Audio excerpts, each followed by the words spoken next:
Good morning. Welcome again to Morning Devotions. Thank you again for our time together. We encourage all of our leadership to read the entire New Testament in 30 days every year. It's just a good stabilizer in your life. It keeps the winds of weird doctrine away because you've read the whole Bible in context. And as you read large passages at a time, it's amazing how everything stays stable in our lives. I don't like to use the word balanced because really, God is not balanced. Everything about God is extreme. His grace is extreme. His love is extreme. His favor is extreme. But I would say that it keeps everything level in our lives. Maybe at a very high level, but it keeps everything from getting a little weird. Right now, I want us to come back to a verse in Zechariah chapter 7. There's some interesting thoughts back here that you and I need to get a hold of. In the very last phrase of verse 12, it says, "So the Lord Almighty was very angry." So the Lord Almighty was very angry. What is it that makes God very angry? Now, you say, oh, Pastor Sumrall, God doesn't get angry. No, he's slow to anger, but he gets angry.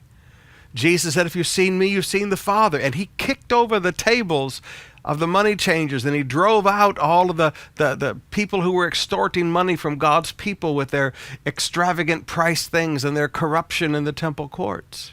So please don't think God doesn't get angry. What is it that makes God very angry? Well, back up to verse 11. But they refused to pay attention.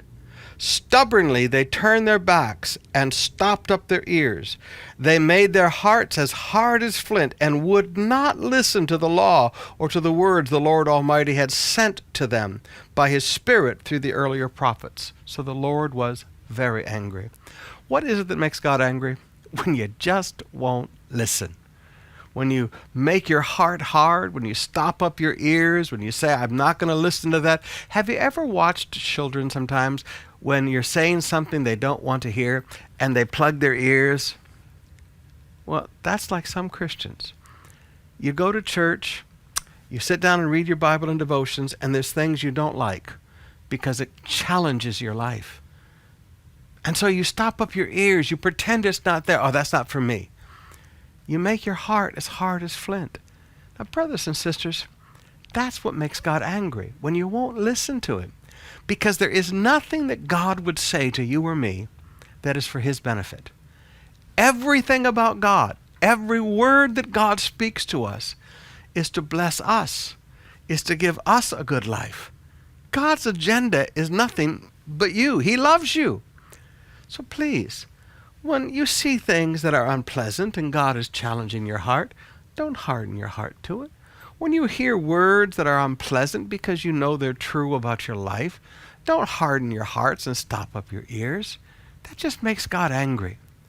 Open your heart and listen. Keep your heart as soft as clay in the potter's hand and let him mold you into all that he wants you to be.